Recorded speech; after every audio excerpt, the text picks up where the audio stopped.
こんばんは。夜のひととき、いかがお過ごしでしょうか。窓の外はもうすっかり夜の色に染まっていますね。こんな静かな夜には、深く心に刺さるようなネットの記事が、ことのほか心にしみるように感じられます。この番組は普段の耳から学ぶとは少し趣向を変え、私が関心を持った事柄について、感想をお話しする形でお届けします。もし、ふと時間が空いたような夜のお時間に、少し耳を傾けていただけましたら幸いです。先日もお米の話をお伝えしましたが、私たちの食卓、そして地球の未来を静かに、しかし確実に揺るがし始めている問題について、今夜は少し深く掘り下げてみたいと考えています。テーマは食糧危機と気候変動。これは大きなテーマのように感じられるかもしれませんが、決して遠い国の出来事や遠い未来の話ではなく、私たちの身近に迫りつつある現実なのかもしれません。先日、東京科学大学に設置されている未来社会創生研究院ウェルビーイング創生センターが注目すべき調査結果を公表しました。これは2025年2月に日本で全国1万人の方々を対象として実施されたプラネットスタディという調査の一部速報で、朝日新聞や TBS ニュースなどでも報道されていました。その報告によりますと、国内に住んでいる人々のうち、実に 43.8%、これは5人に2人以上にあたる方々が、過去1年間に何らかの形で食糧危機を経験したと回答しているというのです。この数字、なかなか重く響くものがありますね。ここで用いられている食糧危機という言葉ですが、これは国際連合食糧農業機関 FAO などが定義するフードセキュリティが脅かされている状態を指しています。より具体的に言いますと、すべての人々が活動的で健康的な生活を維持するために必要とされる安全かつ栄養価の高い食料を物理的にも経済的にも十分に、そして継続的に入手できる状態が損なわれているということなのです。アメリカの調査などを参考に作られた8つの質問項目がこの調査で用いられたそうです。例えば、食料を購入する資金が入る前に食料が尽きてしまうのではないかと心配した経験があるかですとか、購入した食料が不足しても経済的な理由で追加購入できなかった経験があるか、あるいは栄養バランスの取れた食事をとる経済的余裕がなかったかといった問いのいずれか一つにでもよく当てはまる、あるいは時々当てはまると回答した場合を食糧危機層と定義しています。10人のうち4人以上の方々がこのような切実な状況に置かれている可能性を考えると、問題の深刻さを改めて感じずにはいられません。この調査結果をもう少し詳しく見ていきますと、食糧危機を経験している、いわゆる食糧危機層の方々にはいくつかの特徴が見えてきます。例えば性別では、男性が 46.3% と女性の 41.5% と比較して少し高い割合を示しています。年齢別に見ますと、特に若い世代の方々の困難が顕著で、18歳から24歳では 59.5%、25歳から34歳でも 56.9% と、半数以上が食糧危機を経験していると回答しており、これは高齢層と比較すると著しく高い数値です。お住まいの地域別では、いわゆる都市の中心部、ビルなどが立ち並ぶような中心市街地にお住まいの方、43.2% と比べますと、そこから少し離れた郊外や、より自然豊かな、いわゆる都市部にお住まいの方、47.1% の方が、食糧危機を経験した割合が少し高いという結果でした。地方の区分別に見ると、東北地方では 50.5%、九州地方では 50.7% と、実に半数の方々が食糧危機に直面しているという、大変気がかりな状況が明らかになりました。報告書によれば、これらの地方では食料品の価格高騰の影響を特に強く受けた可能性が指摘されているとのことです。さらに、世帯の年収との関連もはっきりとしていまして、年収200万円未満の層では 56.9% が食糧危機を経験しているのに対し、年収1000万円以上の層では 33.0% となっており、経済状況が厳しいほど食料問題が深刻化する傾向が明確に示されています。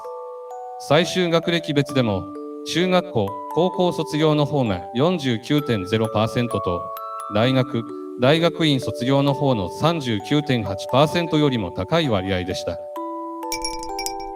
そして、この食料の問題は、私たちの地球全体が直面しているもう一つの大きな課題である気候変動と、実は密接に関連していることが指摘されています。今回の調査でも、その関連性を示唆するデータが報告されていました。これまでに猛暑や暴風雨といった異常気象の影響で体調を崩したり、怪我をして医療機関を受診した経験があるかという質問に対し、食糧危機を経験している層の方々、つまり食糧危機層では 18.2% があると回答しました。これは食糧危機を経験していない層の方々の 7.5% と比較しますと、2倍以上に上る高い数値です。食料の確保に困難を抱える人々は、異常気象による健康面での脆弱性も同時に抱えている、そんな実態が浮かび上がってきたように感じます。精神的な健康、いわゆるメンタルヘルスへの影響も見過ごすことはできません。気候変動に対する不安感、専門的にはクライメートアングザイティと呼ばれるこの心理状態ですが、これを測定する尺度を用いた分析があります。その分析によりますと、食糧危機を経験している層の方々が示すクライメートアングザイティの数値、不安の度合いは中央値で26点でした。これは食糧危機を経験している層の人たちの不安の数値を順番に並べたとき、真ん中の人の点数が26点だったということです。それに対し、食糧危機を経験していない層の方々の数値はより低く、中央値で19点でした。食料に関する不安を抱える人々は、気候変動に対してもより強い不安を感じている傾向が示されたのですね。さらに、この1年間で、ご自身がお住まいの地域における猛暑や暴風雨などの異常気象による健康や生活への被害に関する報道を見聞きしたことがあるかという問いに対しても、食糧危機を経験している層では 19.9% があると回答しました。それに対し、食糧危機を経験していない層では 9.3% にとどまりました。ここでも約2倍の差が見られ、食糧危機を経験している層の方々が居住する地域自体が異常気象に対して脆弱な環境に置かれている可能性も考えられます。TBS ニュースの取材で、この調査を実施された東京科学大学の西田由紀子教授は、食料が確保できない、経済的に困窮しているという状況は、精神的にも極めて大きなストレスとなります。気候変動と食料問題は密接不可分であり、政策として双方への包括的な取り組みが不可欠です。と警鐘を鳴らしていらっしゃいました。まさに、今回の調査データが、その言葉の重みを裏付けていると言えるのではないでしょうか。では、私たちは、この食糧危機と気候変動という複雑に絡み合った問題に、どのように向き合っていけばよいのでしょうか。興味深いことに、東京科学大学の調査では、もう一つ重要な傾向が明らかになりました。それは、食糧危機を経験している人々ほど、気候変動対策を熱心に進める政治家がいた場合、その候補者に投票するかという問いに対し、投票すると回答した割合が高いという点です。具体的には、食糧危機を経験している層の 43.7% が投票すると回答したのに対し、食糧危機を経験していない層では 32.2% でした。この差は10ポイント以上にもなります。調査対象全体で見ても 37.3%、およそ3人に1人が気候変動対策を推進する政治家を支持する意向を示しているのです。これは単に目先の食料価格の問題解決を求めるだけでなく、その根本的な原因の一つである気候変動への対策こそが重要であるという当事者の方々の切実な認識の表れと解釈できるのかもしれません。食料の安定供給という生活の基盤を守るためには、気候変動という地球規模の課題への取り組みが不可欠であるという意識が、特に困難な状況にある人々の中からより強く醸成されているのかもしれません。報告書においても、直接的なフードセキュリティ対策のみならず、気候変動対策を同時に実施していくことが、現在困難な状況にある人々が真に望んでいる政策であると結論付けられています。まもなく2025年7月には東京都知事選挙が行われます。そして同じく参議院議員選挙も予定されています。こうした食料安全保障や気候変動対策は、私たちの日常生活に直結する極めて重要な政策課題であると改めて認識させられます。食料が足りなくなるかもしれないという問題、食料危機と地球の気候が変わってしまう問題、気候変動、